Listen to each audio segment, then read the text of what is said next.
Okay, and then the final point I want to cover is just general strategies for remote exams. So these tips that I covered are format specific, but they apply to both like in-person and remote exams for the most part.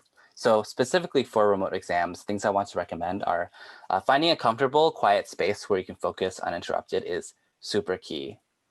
Interruptions are terrible for focus, and they will eat up a lot of your time potentially, because every time you like get interrupted, you'll have to like figure out where you are again before you can focus again, which can be killer for timed exams especially.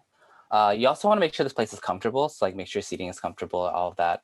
You want to have like water ready if you tend to get thirsty during exams, or maybe even a snack if you need like to be able to take a quick snack break in the middle of exam. Just make it as comfortable as possible. Next thing you want to do before the exam is familiarize yourself with the testing environment as much as you can. So there are a lot of like different tools that the instructors might be using for the exam. It might just be on Canvas, like a Canvas quiz or something. It might be like they have like they send you a PDF and you type up the answers on your own and submit it. But whatever it is, you want to know exactly what the environment is like so that you can set up that environment and make sure you kind of know the ins and outs of navigating that environment beforehand. Next, and this is my personal tip, is even if it's like a fully computerized exam, keep a pen and paper beside you so that you can like jot down notes. Like you can note which problems are hard and which ones were not, for example, as part of like as part of your like your plan for taking the exam.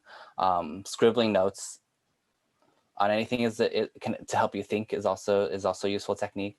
But usually having some kind of place where you can just scribble, I think, is very helpful. And then finally, technical difficulties can happen, and they probably will happen at some point.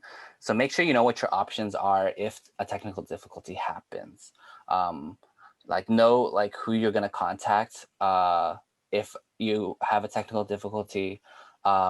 If you have, say, for example, another computer in the house that someone else owns that you can use, like ask them to keep that like option open in case like something goes wrong with your computer and you need to switch to another computer to resume the exam.